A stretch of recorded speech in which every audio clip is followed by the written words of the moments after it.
म्हणजे संपूर्ण परंपरा ही आज उपस्थित आहे. आणि म्हणून ज्याला घरचा आहेर म्हणतो, हा गुरु महाराजांच्याकडून आलेला प्रसाद आहेर स्वीकारणार नाही असं म्हणाले नानाजी, परंतु हा प्रसाद आहे आणि गुळवणी महाराजांचा आहे. म्हणून काका महाराज या प्रसादाला स्पर्श करतील आणि आमचे विश्वस्त जे आहेत ते आबादी देशपांडे आणि त्यांच्या धर्मपत्नी यांचा सत्कार करतील.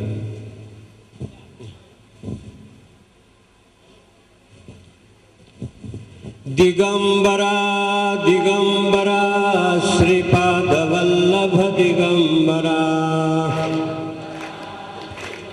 नाणं दिगंबरा दिगंबरा श्रीपाद वल्लभ दिगंबरा.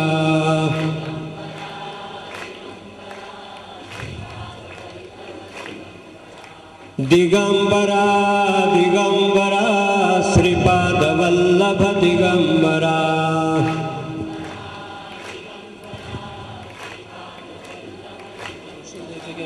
दिगंबरा दिगंबरा श्रीपाद वल्लभ.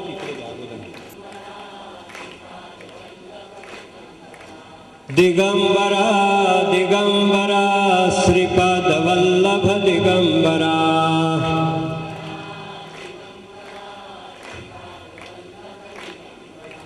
दिगंबरा दिगंबरा श्रीपाद वल्लभ दिगंबरा.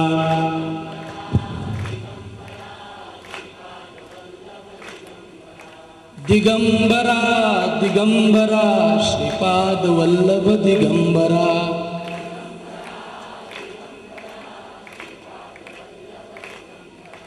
दिगंबरा दिगंबरा श्रीपाद वल्लभ दिगंबरा.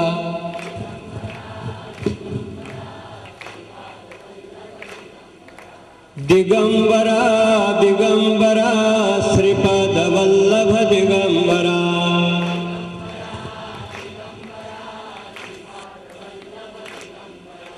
दिगंबरा दिगंबरा श्रीपाद वल्लभ दिगंबरा.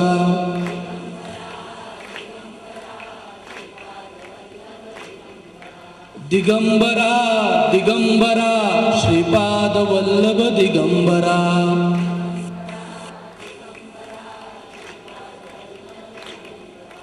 दिगंबरा दिगंबरा श्रीपाद वल्लभ दिगंबरा. आज हा अभूतपूर्व प्रसंग, आनंद, उत्साह आणि जल्लोष ज्यांच्यामुळे साध्य झाला ते मूळ प्रवर्तक म्हणजे आमचे प्रिय नानाजी, त्यांच्या धर्मपत्नी. त्यांचं किती कौतुक करावं बरं, त्यांचं किती कौतुक करावं की आज नव्हे गेले कित्येक वर्ष या संस्थेमार्फत प्रचंड कार्य चाललेलं, त्याचे पडसाद जगभर उमटतायत. की जिथे जिथे पर्जन्ययाग झालेत अथवा जिथे जिथे सोमयाग झालेत,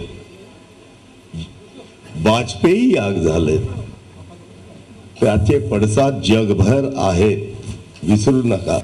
याचं दायित्व आपणा सर्वांच्यावर आहे.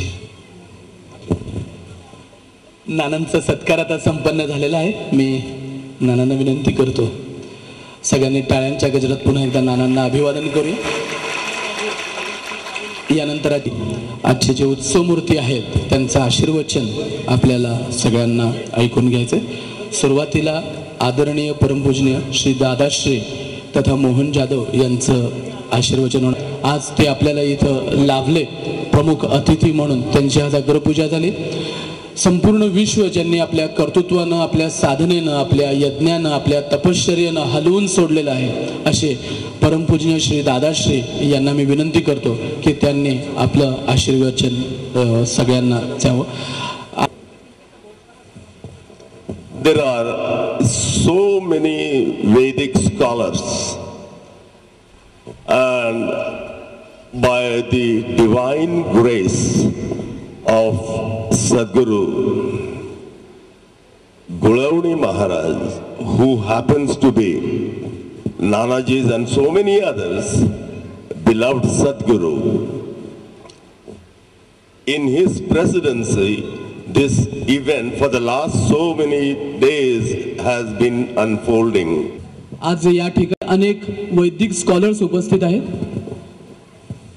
हा एक अतिशय अद्भुत आणि विलक्षण प्रसंग आज इथे साजरा होत आहे. परमपूजनीय गुळवणी महाराज हे ज्यांचे अत्यंत आवडते सद्गुरू आहेत, यांचे शिष्य नानाजी काळे आणि इतर अनेक शिष्यांच्या साक्षीनं आज हा सोहळा संपन्न होत आहे. This conclusion of Rajasuya Yag today, which started more than 16 months ago, cannot happen merely by human efforts. It can be possible only and only through divine grace. गेले 16 महिने इथं जो राजसूय यज्ञ सुरू आहे आणि आज त्याची सांगता होत आहे. हा संपूर्ण यज्ञ हा केवळ मानवी प्रयत्नांनी होणं हे सर्वथा अशक्य आहे. वैश्विक आणि दैवी शक्ती याचबरोबर सद्गुरूंच्या आशीर्वादानंच हा सोहळा संपन्न होत आहे असा मला विश्वास वाटतो. If I may give you a brief introduction of the prime movers or the people behind this, of which of course Nanaji Kale and his 3 sons and so many unknown scholars. I know this, that Nanaji Kale is not merely a Vedic scholar or a scientist. He is fulfilling his role or his mission of this life during this millennium or yuga. He himself happens to be a great Rishi in his earlier past, and his sons are all of no less cadre. हा संपूर्ण यज्ञ संपन्न होण्यासाठी आपलं सर्वस्व पणाला लावलेले नानाजी काळे आणि त्यांचे 3 चिरंजीव, त्यांचे पुत्र, हे यांचं फार मोठं योगदान याच्यासाठी आहे. आणि त्यांचे चिरंजीव आणि नानाजी हे फक्त संघटक किंवा हा कार्यक्रम संपन्न करणारे कार्यकर्ते असं त्यांचं स्वरूप नसून प्रत्यक्ष ईश्वरी कार्य ते करत आहेत.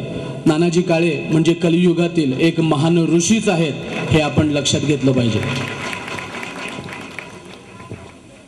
It is but appropriate that at such a most important event, a message that will be impacting all humanity be given, and I intend to give that. संपूर्ण मानवजातीच्या कल्याणासाठी या महासमूहयज्ञाचा जो काही प्रसाद आहे, त्याचं फळ आहे, ते संपूर्ण विश्वाला मिळावं अशी मी प्रार्थना करतो. यज्ञ, दान, तपः, कर्म, स्वाध्याय निरतो भवेत,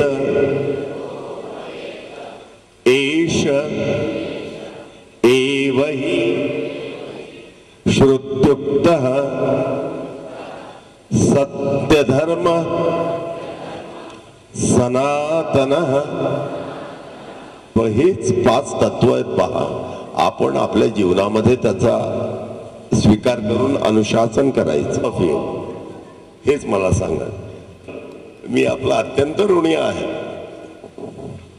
परमपूजनीय ढेकणे काका हे स्वतः इंजिनिअरिंगमध्ये ME केलेलं आहे, मास्टर ऑफ इंजिनिअरिंग केलेलं आहे. रिसर्च शास्त्रज्ञ म्हणून त्यांनी अनेक वर्ष काम केलेलं आहे. त्यांनी संपूर्ण देशासाठी, राष्ट्रासाठी एक शास्त्रज्ञ म्हणून, एक विज्ञानाचा प्रामाणिक विद्यार्थी म्हणून त्यांनी प्रचंड योगदान केलं आहे आणि शास्त्रज्ञ म्हणून त्यांनी एक विलक्षण उंचीवर काम केलेलं आहे.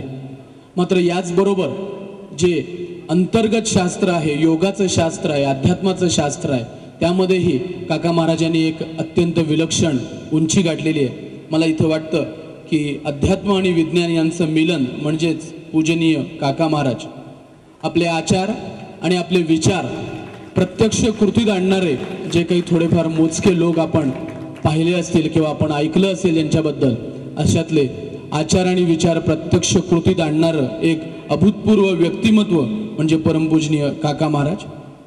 संपूर्ण त्यागाच्या आपण कल्पना करतो किंवा त्यागाविषयी आपण अनेक गोष्टी ऐकतो, परंतु संपूर्ण त्याग आणि पूर्णपणे समर्पण याचं मूर्तिमंत रूप म्हणजे परमपूजनीय काका महाराज. काका महाराजांची जितकी थोरवी गावी तितकी ती कमीच आहे. आज या भगवंत नगरीमध्ये मला असं अत्यंत प्रामाणिकपणे वाटतं आणि मला अशी खात्री आहे की आपण सर्वांचा हा वैयक्तिक अनुभव आहे आजचा, की परमपूजनीय काका महाराज म्हणजे चालते बोलते भगवंत आहेत. चालते बोलते भगवंत आज या भगवंत नगरीमध्ये आलेले आहेत आणि या राजसूय महासोम यज्ञाच्या सांगता समारंभी आज त्यांची अग्रपूजा झाली. म्हणजे प्रत्यक्ष भगवंताची अग्रपूजा झालेली आहे. प्रत्यक्ष श्रीकृष्णच आपल्या समोर उभे आहेत, आपल्या सानिध्यात आहेत, असा आपल्या सगळ्यांचा अनुभव आहे असा मला विश्वास वाटतो. मी परमपूजनीय काका महाराजांना विनंती करतो की त्यांनी आशीर्वचन द्यावं.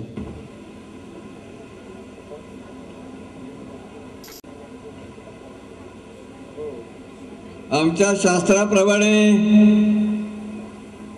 प्रत्येक जण देव माणूस आहे.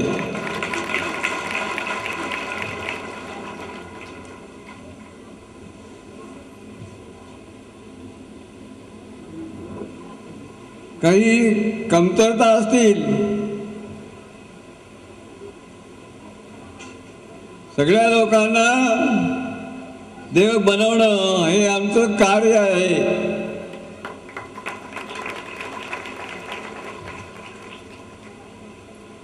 अवघड आहे.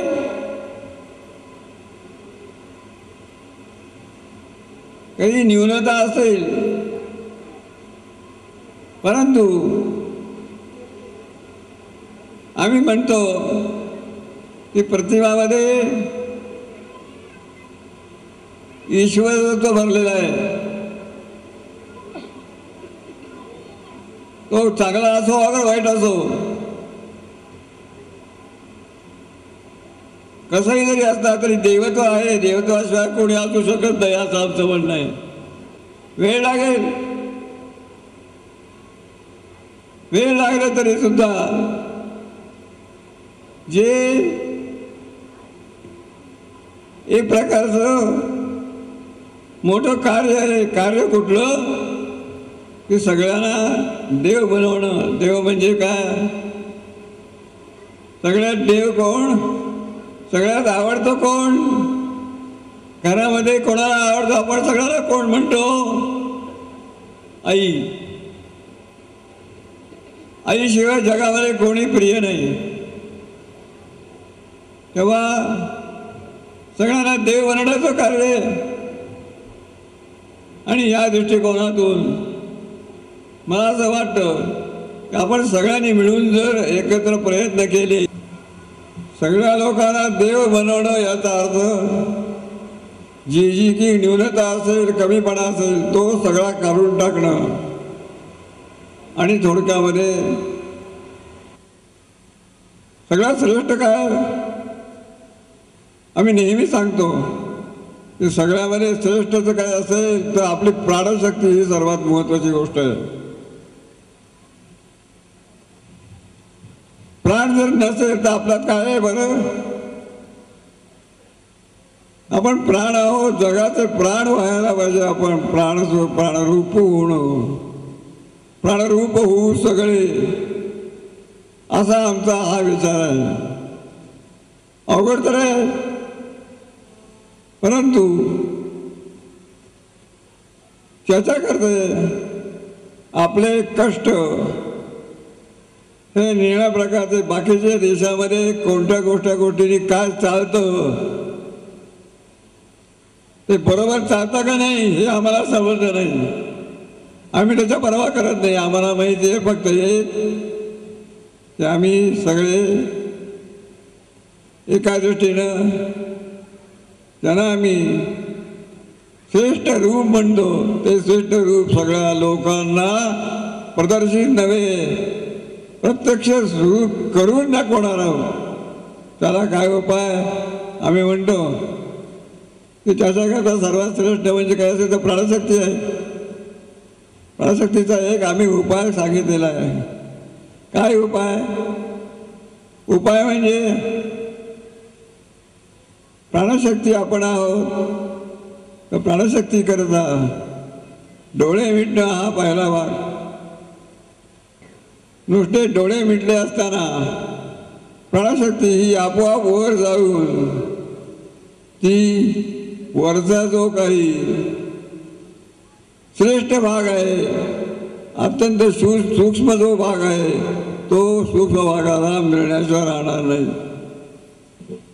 त्याला कष्ट काही नाही कारण काही करायचंच नाही. आमच्या या मार्गामध्ये काहीही न करणं हा पहिला भाग आहे. आणि त्याच वेळेला दुसरा मार्ग मनाचं काय करायचं? मन त्रास देईल. मन लक्षात ठेवा मी काय म्हणतो. मन म्हणजे काय? मन जातं कुठले विचार, कुठलेही विचार. तेव्हा आपण नमस्कार करताना काय करतो? नमस्कार करताना आपलं सर्वस्व जे आहे ते अर्पण करतो. अशा प्रकाराने सर्वस्व अर्पण करण्याची भावना ज्यावेळेला उत्पन्न होईल त्यावेळेला सत्ययोग महायोग जो आहे तो सिद्ध झाल्याशिवाय राहणार नाही. त्याला वेगळं काही करायचंच नाही. ती शक्ती जी आहे प्राणशक्ती जी आहे ती प्राणशक्ती आहे. तुम्ही नाही म्हणता का की माझं प्राणशक्ती नाही? असा प्राणशक्तीचा एक प्रकारचा अर्पण आपण अर्पण केल्यानंतर आपल्याकडे दुसरं काही राहणार नाही. राहिलं तरी सुद्धा त्याचा निचरा जो आहे तो निचरा हा प्राणशक्ती आपोआप काढी. तुम्ही करायचं कारण नाही. पुन्हा सांगतो एकदा प्राणशक्तीला तुम्ही अर्पण केल्यानंतर पुढचं कार्य जे आहे ते कार्य ही प्राणशक्ती स्वतः त्याचा जो काही भाग असेल वाईट भाग असेल चुकीच्या गोष्टी असतील त्या सगळ्या गोष्टी गेल्याशिवाय राहणार नाही. सर्वांनी हा जो शरीर आणि मन या दोघींना नसताना सुद्धा आपला जो सर्वसमर्पण भावना राहिलेलं जे काही आहे ते राहिलेलं काय जे राहिलं ते सर्व अर्पण करून ईश्वरचरणी अर्थात प्राणच अर्पण. प्राण हा सर्वांचा श्रेष्ठ आहे. प्राणाला मृत्यू नाही आहे. तर प्राणशक्ती हा सर्वात महत्त्वाचा भाग आहे आणि त्याला अर्पण केल्यानंतर तुमच्याकडे काही राहणार नाही आणि त्यामुळे तुम्हाला शांतता ही आपोआप आल्याशिवाय राहणार नाही. जगामध्ये शांतता जर पाहिजे असेल तर शांततेला ती एक प्रकारचा दुसरा जो काही भाग असेल इतर भाग जो असेल तो भाग गेल्याशिवाय आपोआप जाणार आहे तो. कारण त्यावेळेला तुम्ही अर्पण केलेलं आहे. अर्पण केलं का खरं की पुन्हा सांगण्याचं कारण एवढंच आहे की जास्तीत जास्त नमस्कार जो आहे तो किती चांगला. नमस्कार साष्टांग नमस्कार घातल्यानंतर तुमच्यापुढे काही राहणार नाही असं आमचं स्पष्ट मत आहे. अशा प्रकारचा हा जो नमस्कार असेल ते आमच्या या ज्योत मार्ग सिद्धयोगाचं आहे अत्यंत सोपं आहे. कोणी लहान मुलापासून ते अगदी मोठ्या माणसापर्यंत आपण करू शकतो अशा प्रकारचा हा मार्ग आपल्या सर्वांना मुद्दाम सांगितलेला आहे. शांतता पाहिजे ना. त्याकरता प्रयत्न करायला पाहिजे. अभ्यास येणं कोणते वैराग्य येणं गृह्यते वैराग्य या दृष्टीने सर्वांना सिद्ध करून जगाला आपल्याला हे सांगायचं आहे. अशा प्रकारचे प्रयत्न हे करण्याकरता म्हणून आम्ही हा एक प्रकारचा ग्लोबल मीट म्हणतात त्याप्रमाणे ग्लोबल मीट सगळ्या ठिकाणी घेतलेला होता आणि त्यामध्ये जवळजवळ 400 देशांनी भाग घेऊन अनेक लोकांनी त्याच्यामध्ये प्रसिद्ध केलं. याच्यापेक्षा सोपं जगात काहीही नाही. त्या सगळ्या जगाला हा प्रकारचा महायोगाचा मार्ग सगळ्याला बरोबर आपण सर्वांनी अवधूत चिंतन श्री गुरुदेव दत्त. एका दृष्टीनं शरीर ढिलं सुटलेलं आहे, म्हणजे शरीर नाही, आणि प्राणरूपी नमस्काराने मन सगळं अर्पण करून टेकलंय. तुमच्याकडे तुम्ही राहिले नाही थोडक्यात. बघू पुढे काय होत. शरीर मी नाही, मन मी नाही, मी देव आहे. माझा बघा, शरीर आणि मन दोन्ही सोडल्यानंतर आपण राहतो का? आपण आहोत, तरी सुद्धा आपण आहोत. आत्मस्वरूपाने आपण राहणारच आहोत. आपण मरणार नाही निश्चित. आपली परीक्षा याच्यात आहे की शरीर तुम्ही किती ढिलं सोडता आणि शरीराचा प्राणशक्ती तुम्ही अर्पण किती करता. याच्या 2 गोष्टीमध्ये सगळं साधन आलं. बघूया कोण पहिलं येईल.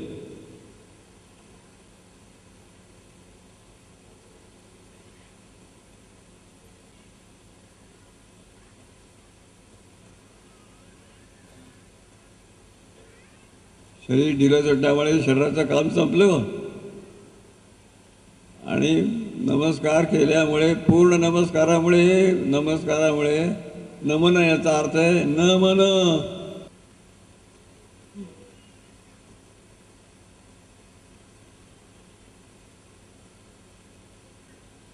मन म्हणजे विचारच गेला तर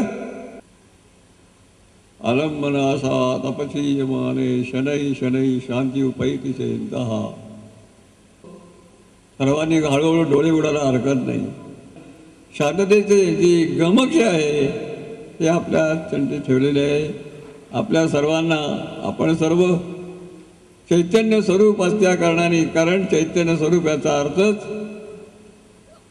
केवळ चैतन्य, मनाचा साहेबचा भाग नाही. केवळ चैतन्य स्वरूप होण्याचा हा एक उत्तम सोपं मार्ग आपल्याला सांगितलेला आहे. आपल्या आपण सर्वजण जीव आहात. देवाचरणी आपला सर्व चक्रणा भगवान